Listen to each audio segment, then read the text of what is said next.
Those scholars, I debate those guys, and I promise you they've got a starting place. And if you don't think they've got a starting place, you are really naive. Cliffe Knechtle gets absolutely upset at this ignorant guy saying so many false things about the Bible, and it backfires. Let's get right into it.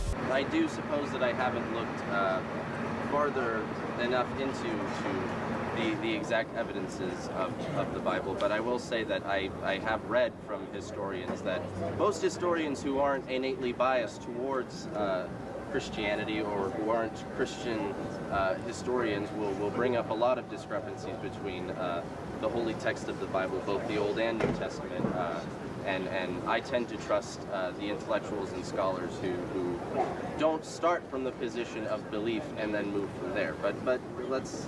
Big mistake. Where do they start?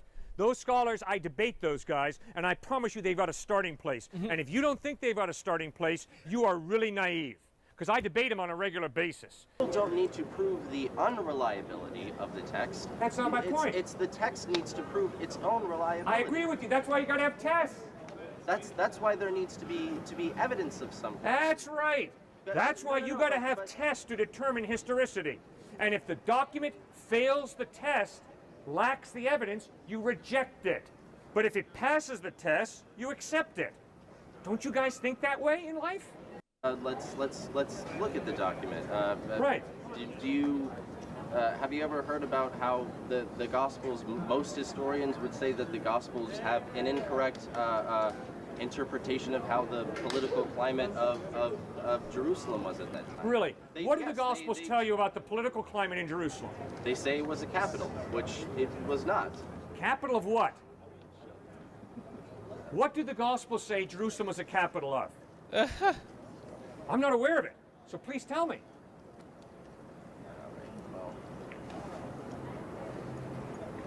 Sure. He's just super like, huh? The Jews were under the heel of the Roman Empire. The capital of the Roman Empire was not Jerusalem, it was Rome. Right? I think the idea was Israel, not Rome, which... The Gospels do not talk about Israel being an autonomous nation on its own. They were under the oppression of the Roman Empire. Right? Yes. Okay. So what's your next problem? They were still a state, but anyway. They were a conquered land. They lived under oppression. Well, so we fundamentally disagree on history, and that's No, we fine. don't. On history? We do. No, I would say you have a major vacuum. I would say that I need to be convinced a little bit more. That's All I'm asking you to do is put together tests that you use consistently to determine historicity. If you have a problem, and I don't blame you, you should have a problem with whether the New Testament is reliable historically or not. Living in this environment that you do, reading the magazines you do, you better have a problem. You better not just blindly say, oh, I trust the Gospels to give me accurate information. Now, what's the next step?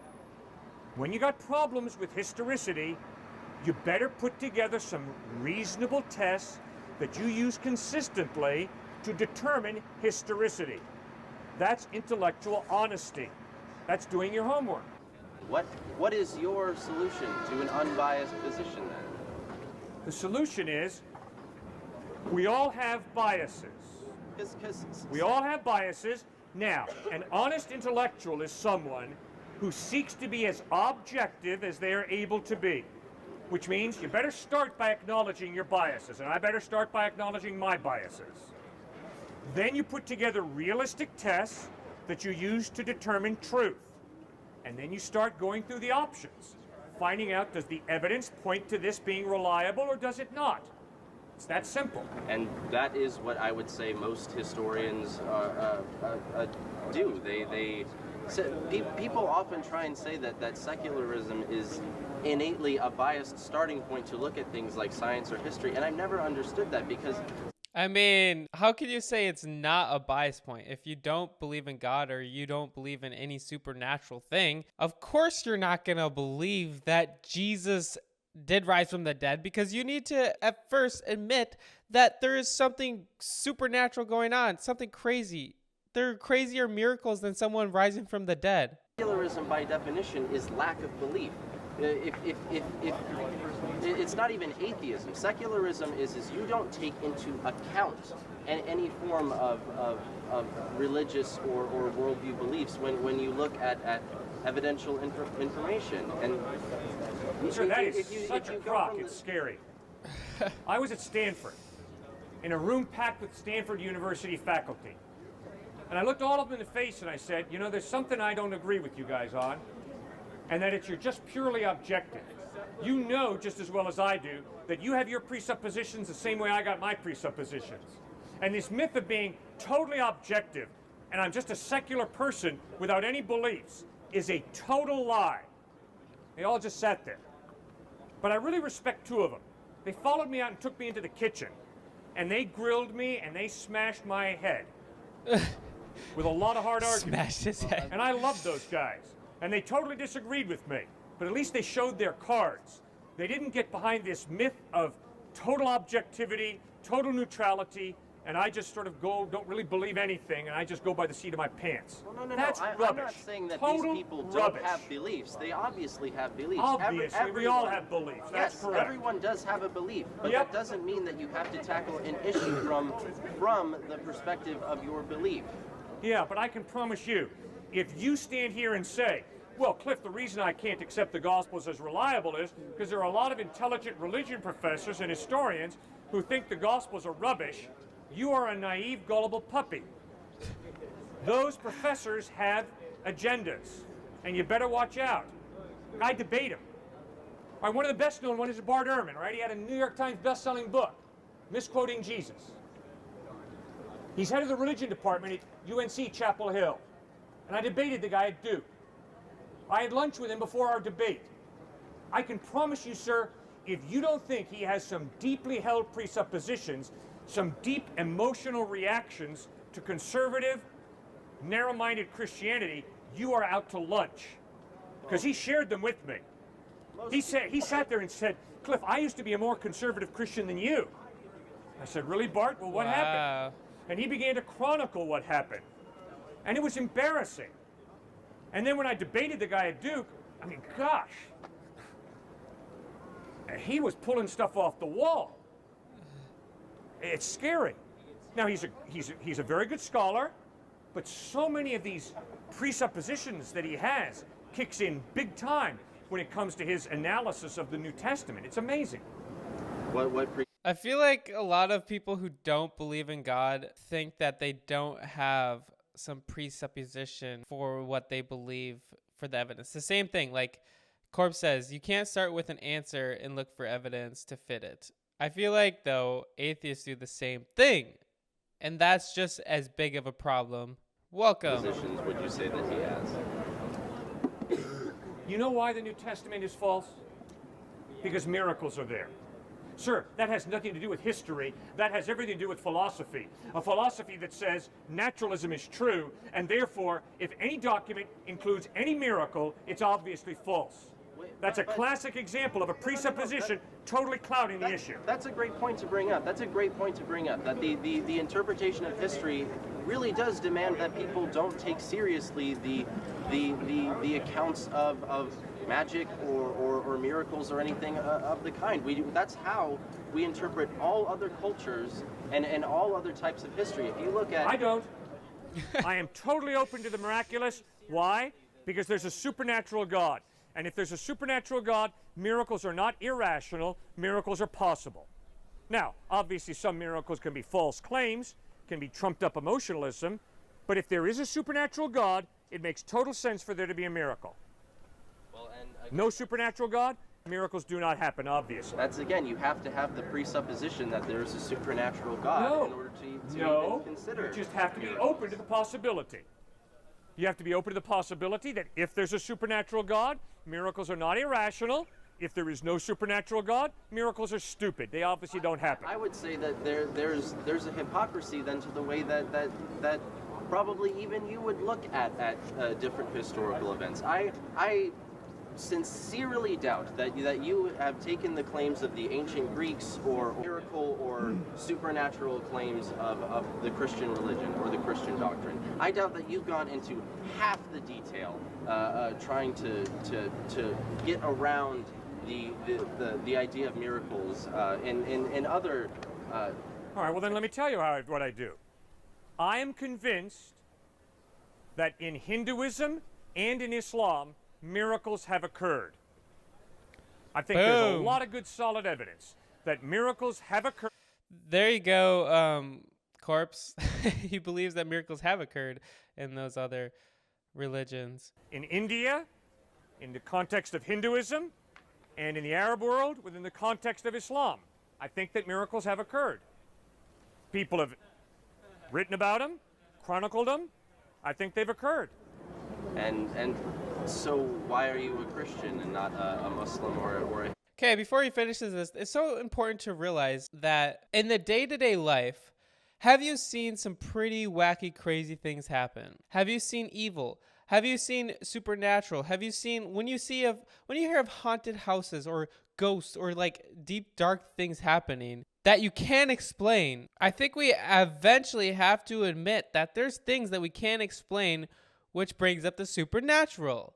And if you believe in the supernatural, something could definitely be out there that we don't know about that is supernatural, then it could be super easy for us to believe that God exists. Because when I study the Gospels, when I study the Quran, and when I study the Vedas and Upanishads, the evidence is that Jesus Christ is reliable in a way that none of the options are. Well, let's go back to the burning question, which is you can only interpret history in this respect if you think that miracles are possible. And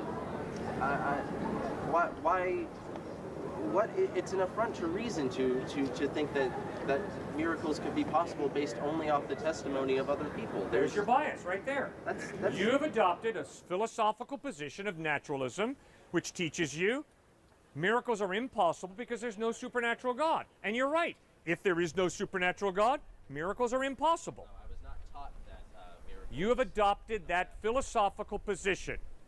And therefore, if you ever read in any book about a miracle occurring, you will say, false.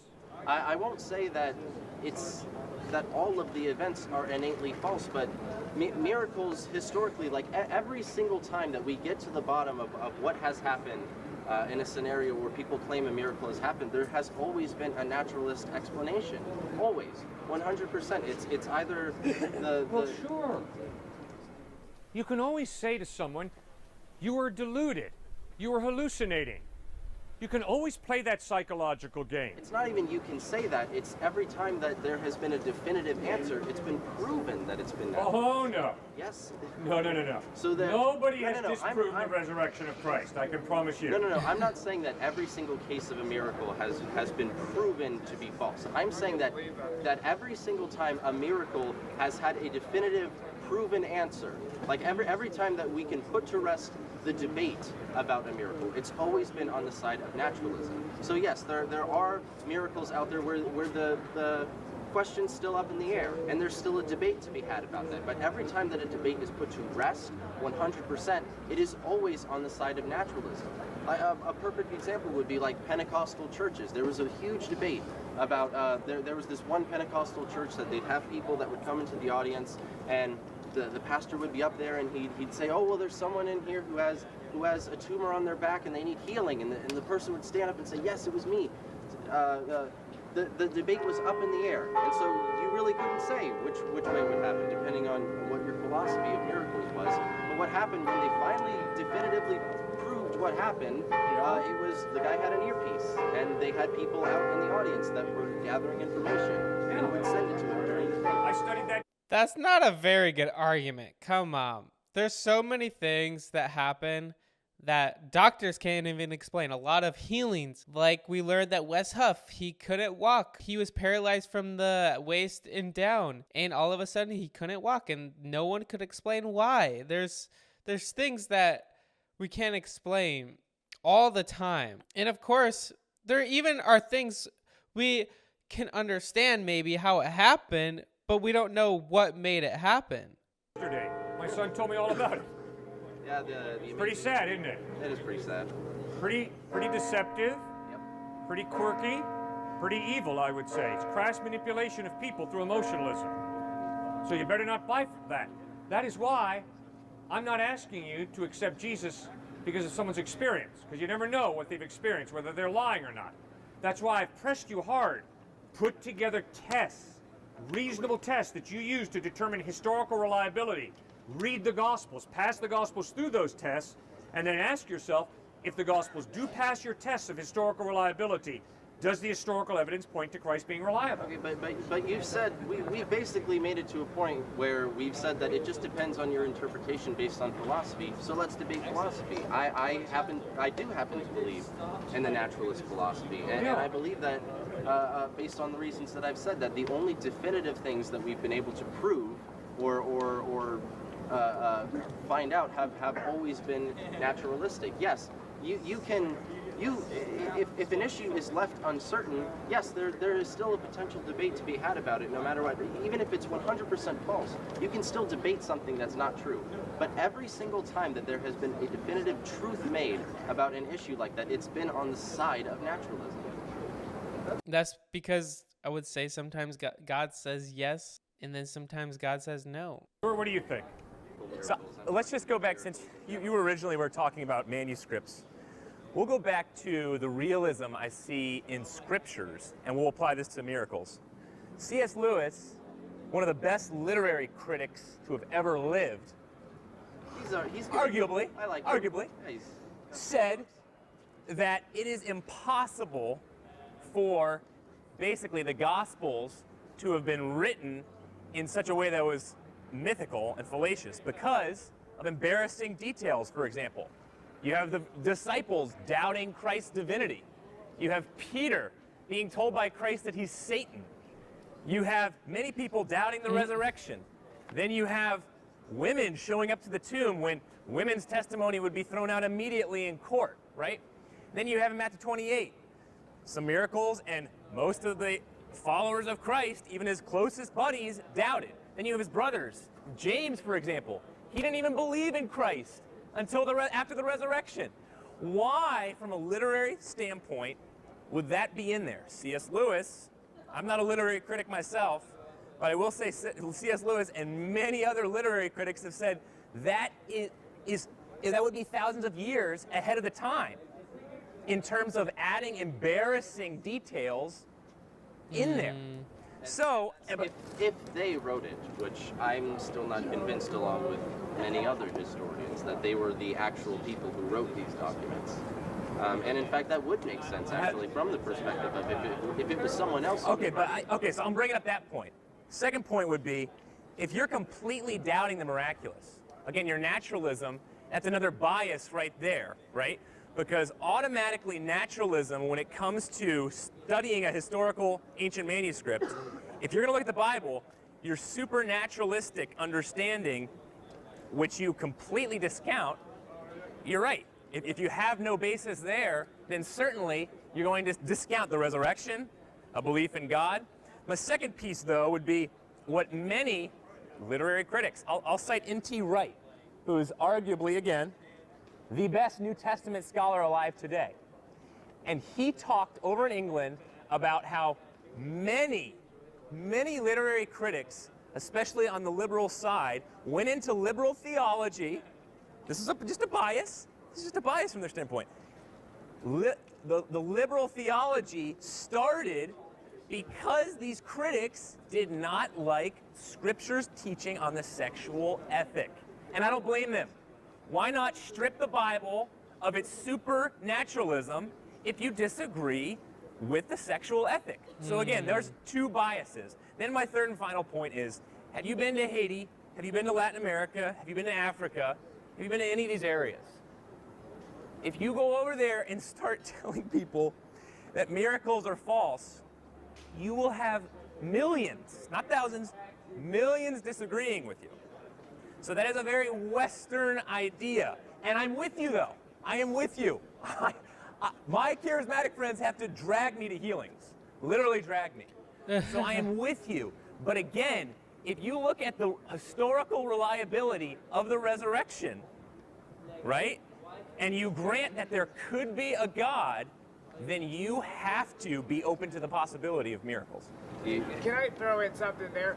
If you say that millions of people believe something, I don't think No, that's no. really... Exactly. That's not No. going to prove it. No, it does. Not only does it not prove it, but it doesn't say anything. It'd rather rely It's on their a personal small group experience. rather rely on a small group of scholars. Common people don't. Okay, but that's not what he was getting at.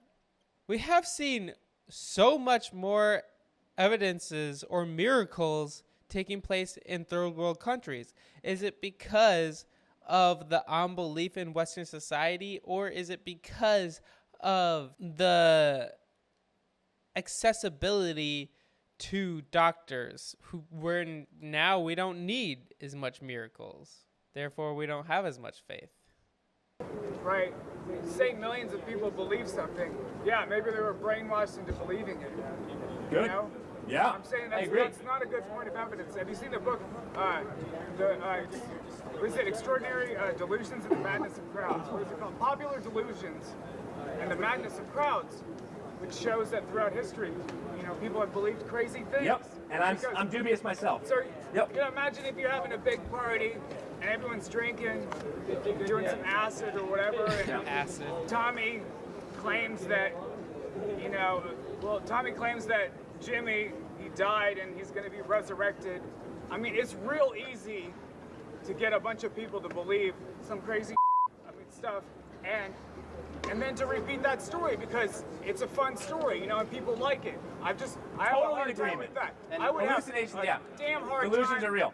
You need a lot of evidence to prove to me that someone resurrected. I'm just saying, if you go around, though, Part of what he's and you getting said, at- I'm going to test every miracle based off of my naturalism, No. you're going to be offending a lot of Part of people what he's getting and at rejecting their is- personal experience. Okay. Part of what he's getting at is the unreliability of testimony. It's by its nature one of the most. Okay, so we're in disagreement over how many were there and testifying, eyewitness testimony over Lincoln's assassination. You're right, so I'm with you. There's plenty of doubt in terms of testimony, but you still got to gather all the evidence and decide for yourself, right? Yes, I do suppose you do, but here, It wasn't Booth. Conspiracy. Somebody else with a question here too. Oh yeah, I've been taking up all the time. I bet. No, but wait a second, sir. We respect you a lot. No, they're good questions. All right, you are outstanding. They're really good And you've done a great job all week long. I wish you'd continue myself. Unless, are you waiting to ask something? But there is evidence for us to know that the Bible is reliable, and I'm just super happy and crazy. What amazing conversation. Hebrews 13:8 says, Jesus Christ is the same yesterday, today, and forever. Amen. And just like we see this over and over, God never changes. The word of God never changes. It stands the test of time. It's absolutely amazing. So I encourage you guys to go to Jesus Today. Click the link in the description to follow Jesus if you want to. It'll walk you right through it. Thank you guys so much for watching.